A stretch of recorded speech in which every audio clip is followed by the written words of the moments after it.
Alrighty, welcome to my Arcane Mage PTR video. We're going to be talking about Amplification and Temporal Flux.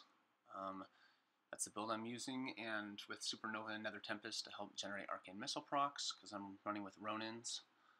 I have the 2-set bonus from Quarter Stars and Arcway, and a Nod Thumb Ring as well, with a Plaguing Swarm Hive, Arcano Crystal, and my Arcane Relics aren't anything special. They're Arcane Blast, Damage, Arcane Missile proc, Chance, and 1% crit.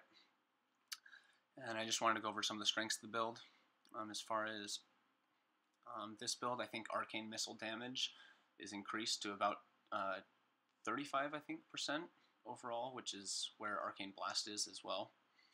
So with Arcane Missiles being a spell that you can cast on the move, and it's doing 35% of your damage, I think that's good. It means we can be moving 35% for 35% of our damage.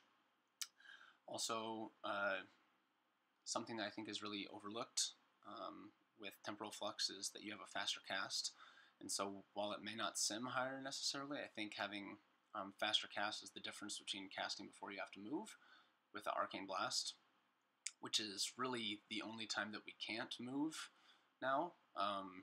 And so being able to get a cast off quickly before you have to move, I think is valuable.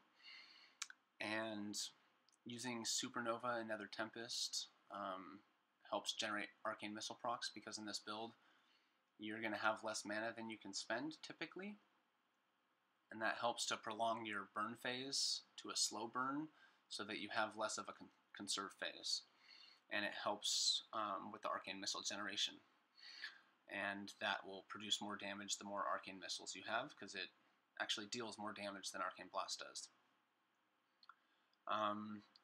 On top of that, I think using Slipstream is a lot better than Shimmer in almost all cases, unless it's a very turrety fight. Because, like I said, we can move every time we cast Arcane Missiles, which is a lot better than it sounds, especially when we're casting it so frequently, and we'll want more Arcane Missile generations as the 4-set comes around. And so on top of all of that, I think Slipstream is just going to be a way better go-to talent. Some of the legendaries I think work well with this are the mana saving and generating legendaries, such as the Helm, the Bracers, the Pants, and then the Belt, probably as the least one. The Shard and Cephases, that'll give you more haste. I don't think they're extremely beneficial in these builds.